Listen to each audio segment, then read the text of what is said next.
Selamlar millet, ben asıl hikayesinden Masalcı Dede. Açıkçası Gumball'ın 7. sezon 7. bölümünü yapıp yapmamak arasında biraz kararsız kaldım. Çünkü bu bölümün ana teması astrolojinin ne kadar saçma olduğu, bize yıldızların ve gezegenlerin çok fazla etki edemeyeceğinin ana mantık konusunu oturtmak. Ancak günümüzdeki birçok insan astrolojiye ve bu aşk meşk ve burçlar meselesine inandığından dolayı biraz sizlere saçma gelebilir ve eleştiriye maruz kalabilirim, ama yine de yapmaya karar verdim. O yüzden sabırla bekleyin ve buradaki alt metni anlamaya çalışın. Çünkü yıldızların bize etki edemeyeceği aşikar bir gerçek. Bu bölümde Gumball'ın evreninde bu kez kader çizgimizi yıldızlar çiziyor. Asıl soru şu: bu bölümde anlatılan saçma şeyler gerçekten saçma mıydı? Yoksa Gumball'ın bize evrenin hakikatini mi anlatıyor? Her şey okulun bütçesinde yapılan kesintilerle başlıyor. Artık bilim dersi Bay Small'a emanet. Ancak Bay Small biliyorsunuz ki çatlak ve bir o kadar da tuhaf bir karakter. Bilimi, kozmik enerji, astroloji gibi yeni çağ öğretileriyle harmanlayarak sunmaya çalışıyor. Öğrenciler başta bu duruma tepki gösteriyor. Özellikle de Gumball ve Penny.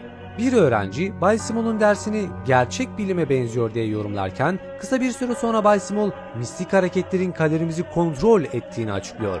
Bu durum Gumball ve Penny'nin de dahil olduğu pek çok öğrencinin alaycı tepkisine neden oluyor. Sınıfta esansiyel yağların kokusu yükselirken bu dersin geleneksel bilimle hiçbir alakası olmadığı ortaya çıkıyor.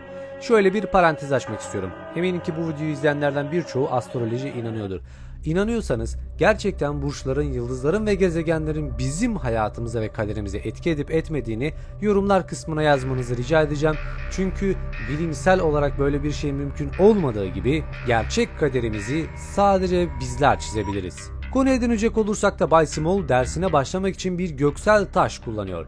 Bu taş negatif enerji zindanından kurtulduğunu iddia ediyor. Ki bu aslında okulun bir depo dolabından başka bir şey değil.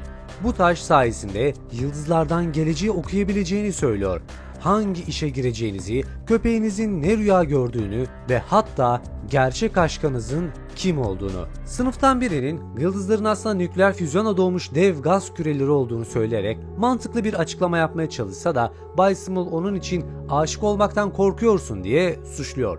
İşin garip yanı, Bay Small'un tahminleri bir gerçekleşmeye başlıyor. Sınıftan öğrenciler Kristal'in yanına gelip yıldızlardan aşk eşleşmeleri öğrenmek istiyorlar ve Joey ve Terry ile eşleşiyor. Sarah ve sosis sandviç adam eşleşiyor. Hatta Leslie kendisiyle eşleşiyor ki bence bu bölümün bu kısmı Rütük tarafından kesilir gibime geliyor, ama neyse. Bu olaylar başta Gumball ve Penny olmak üzere herkesi şaşkına çeviriyor. Sosisli sandviç adam ve Sarah kısa sürede öğle yemeğinde samimi bir şekilde flörtleşmeye başlıyor. Sonrasında Gumball ve Penny'e geldiğinde işler daha da karmaşık hale geliyor. Çünkü Bay Small Kristal'den gelen kehanetle Penny ve Tobias'in gerçek aşk eşleşmesi olduğunu söylüyor. Daha sonra ise Gumball ve Penny'nin sadece birlikte olmaya mahkum olmadığını, aynı gün içerisinde ayrılacaklarını da açıklıyor. Bu kehanet üzerine Penny Gumball'dan ayrıldığını söylüyor. Tabi bu şaka maksatlı ve Gumball'ın korkusunun artmasına neden oluyor.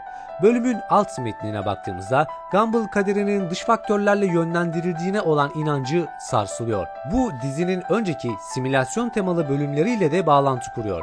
Belki de Elmore zaten bir yapay zeka tarafından kontrol edilen kozmik bir hapishane. Reddit teorisyenlerine göre de kehanetlerin sadece kendi kendine gerçekleştiren kehanetler olduğunu öne sürüyor. Yani Bay Small'un sözleri öğrencilerin bilinçaltında bir inanç oluşturuyor ve öğrenciler bu inanca göre hareket ederek kehanetleri gerçekleştirdiğini düşünüyorlar.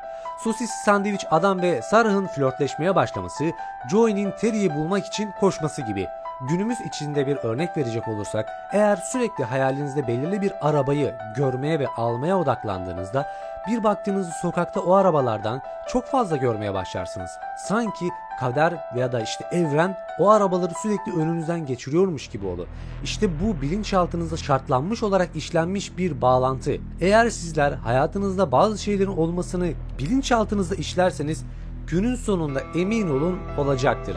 Farazi olarak sürekli olarak aldatılmayı düşünürseniz günün sonunda muhakkak aldatılacaksınız. Çünkü insan kendi korktuğu kaderini çizerken o yola doğru ilerler. Her ne kadar kaçmaya çalışsa da.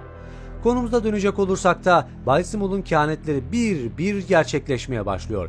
Joey ter içinde Terry'nin unuttuğu elma koçanına ulaştırıyor. Alan komik bir kaza sonucu birbirleriyle aşık oluyor. Hatta Tina bir basketbol topuna olan aşkını dile getirerek Darwin'in aklını karıştırıyor.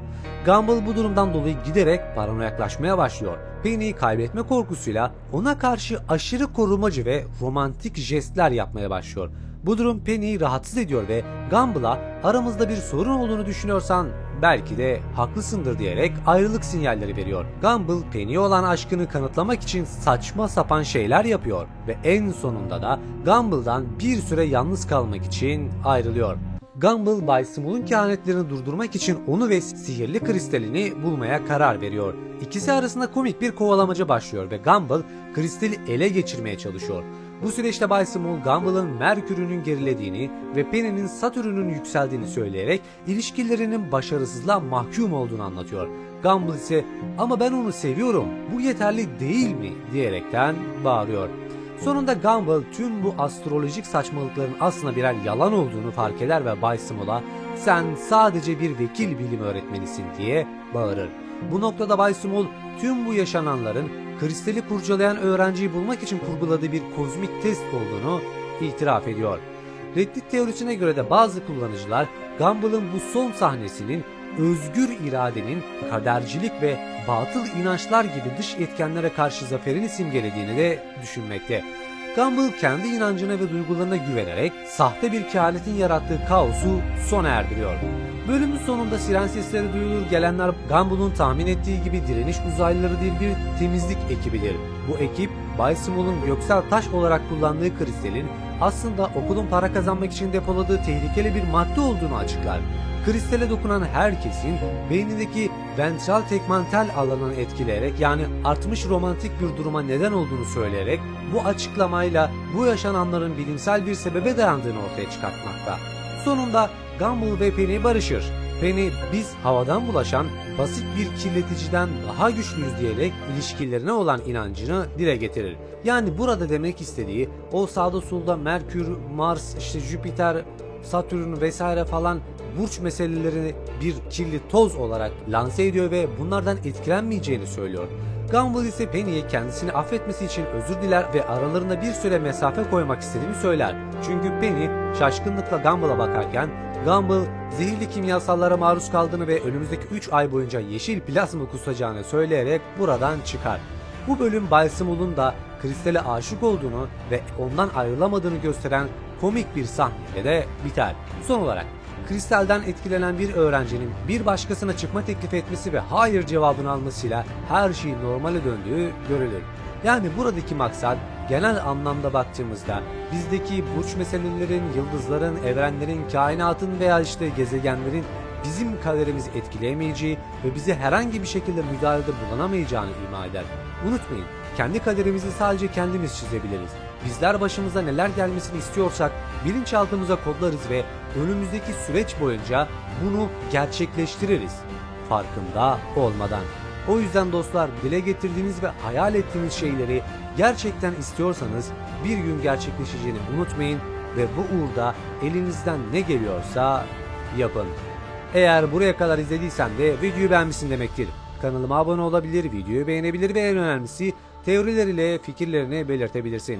Başka bir videoda görüşmek üzere. Kendine iyi bak, hoşça kal.